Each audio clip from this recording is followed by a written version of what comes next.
Padma Vibhushan award వచ్చిందని తెలిసిన క్షణం నిజంగా ఏం మాట్లాడాలో ఎలా రియాక్ట్ అవ్వాలో తెలియని పరిస్థితి. మన దేశంలో రెండవ అత్యున్నత పౌర పురస్కారం పద్మవిభూషణ్ లభించినందుకు నాకు నిజంగా చాలా సంతోషంగా ఉంది.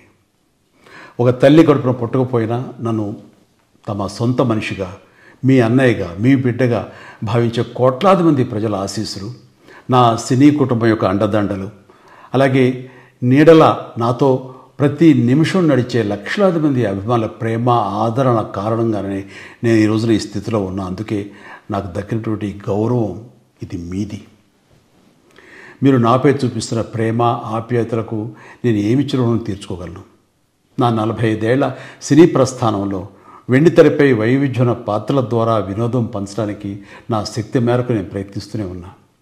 నిజ జీవితంలో కూడా నా చుట్టూ ఉన్న ఈ సమాజంలో అవసరమైనప్పుడు నాకు చేతనైన సాయం చేస్తూనే ఉన్నా. కానీ మీరు నాపై చూపిస్తున్న కొండంత అభిమానానికి నేను ప్రతిగా ఇస్తున్నది గోరంతే. ఈ నిజం నాకు ప్రతి క్షణం గుర్తుకొస్తూనే ఉంటుంది, నన్ను బాధ్యతగా ముందుకు నడిపిస్తుంటుంది. నన్ను ఈ ప్రతిష్టాత్మకమైనటువంటి పద్మవిభూషణ్ అవార్డుకి ఎంపిక చేసిన భారత ప్రభుత్వానికి, గౌరవ ప్రధాని శ్రీ నరేంద్ర మోడీ గారికి నా హృదయపూర్వక కృతజ్ఞతలు. జై హింద్.